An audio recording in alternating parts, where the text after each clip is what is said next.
La central empieza en lo que se llaman las mesas de caña.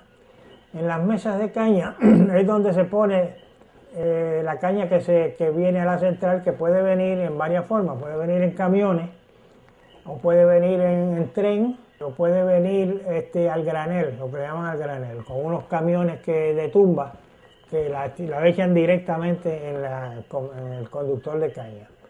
De las mesas se alimenta el conductor de caña principal que va a los molinos. Este molino consta de 3 masas. Tiene una masa superior que es flotante. Esa masa flota. Se adapta vamos a decir, al buche de caña que viene. Se adapta, sube y baja. Y tiene presión. O sea, tiene presión a veces hasta 2.700 libras por pulgada cuadrada.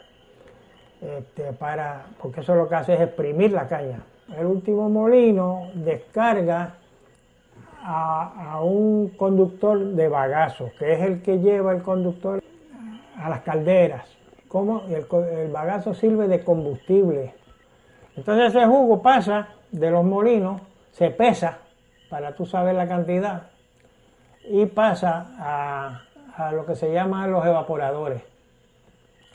Antes de los evaporadores pasa por un clarificador para eliminarle las impurezas, el sucio que trae. Y de ese clarificador pasa a los evaporadores. Ahí lo que se hace es concentrar ese jugo, que queda como un sirope. De ahí pasa entonces a lo que le llamamos los tachos, que es donde los tachos trabajan individualmente también al vacío. Ese sirope, vamos a decir, se sigue concentrando allá arriba hasta que empieza a aparecer el azúcar.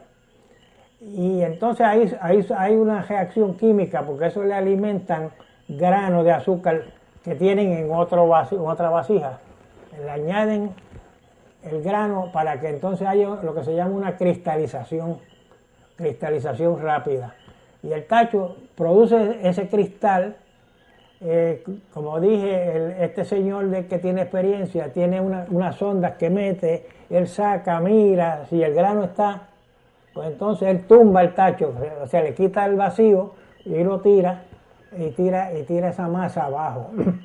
Esa masa va entonces a una centrífuga que separa el grano, separa el sirope del grano.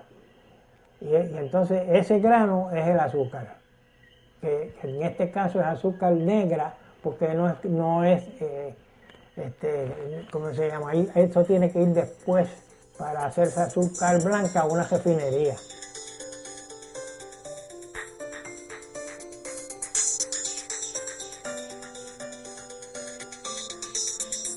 Desde que yo tuve conciencia, pues supe que la llegada de nosotros en Hormiguero era producto de un milagro.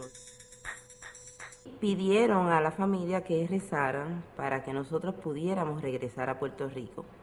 Mami tenía una tía que era muy devota de la Virgen de la Monserrate, porque mi familia era de Mayagüez, así que la cercanía con Hormigueros hacía que mi tía, la tía de mi mamá, fuera una gran devota de la Virgen de la Monserrate. Ella hizo la petición a la Virgen de la Monserrate para que mi papá pudiera conseguir una oportunidad de empleo en cualquier lugar en Puerto Rico. Y para sorpresa y asombro de la familia, la oportunidad le vino después de la petición precisamente en Hormigueros. La caña tenía que ser elaborada en poco tiempo después de la caña ser cortada. Así que si se extendía mucho la paralización de la fase fabril, eso tenía un efecto detrimental completo en la caña que ya estaba cortada y que estaba lista para ser molida. Así que esos momentos de cuando había una rotura en las centrales era un momento donde toda la comunidad, toda la gente que trabajaba en las centrales, ya fuera en la fase fabril o en la fase agrícola, se preocupaba mucho, y había roturas que producían la paralización de la central 3, 4 días, y eso era momentos de mucha tensión. Pero esos eran momentos también donde uno veía, en el caso de mi papá, por ejemplo, una rotura que era de 72 horas, de 4 días. Mi papá no dormía, pero nadie tampoco dormía, de los turnos que llegaban a trabajar, pero mi papá estaba todo el tiempo hasta que la central era reparada y volvía a funcionar.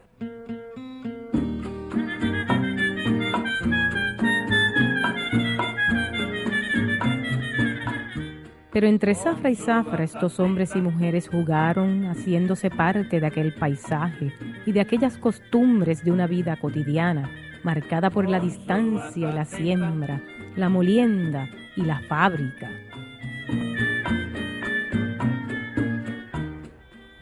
Nosotros salíamos de casa y entonces nos reuníamos los muchachos, había un batey al frente de la oficina y ahí jugábamos pelota.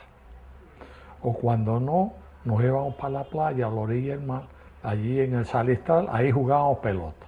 Entonces la central tenía el Faro, que era una comunidad de gente que trabajaba en la central. Había como, quizás había 40 o 50 casitas en Sanco.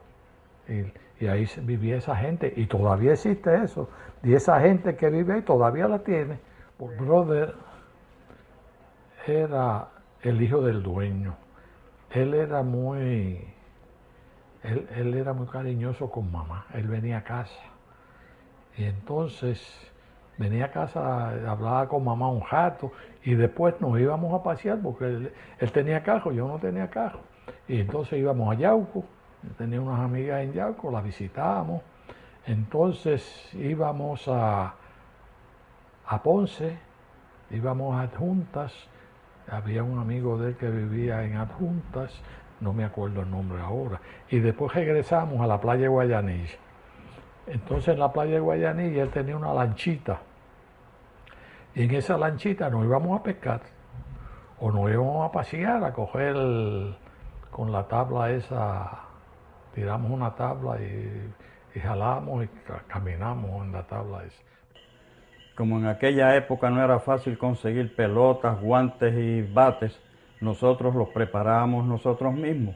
Con el bagazo de caña hacíamos una bola, la forrábamos con tape eléctrico. Entonces después hacíamos un bate de un pedazo de madera de 2x2 por 30 pulgadas de largo. Entonces el guante, que era lo más difícil para hacer, conseguíamos lona en la central, la cosíamos y se rellenaba también con bagazo de caña. Y eso era lo que usábamos nosotros para jugar pelota. Y además está decirles que pasábamos unos ratos bien alegres y entretenidos, cosa que no nos daba tiempo de aburrirnos en el tiempo de vacaciones.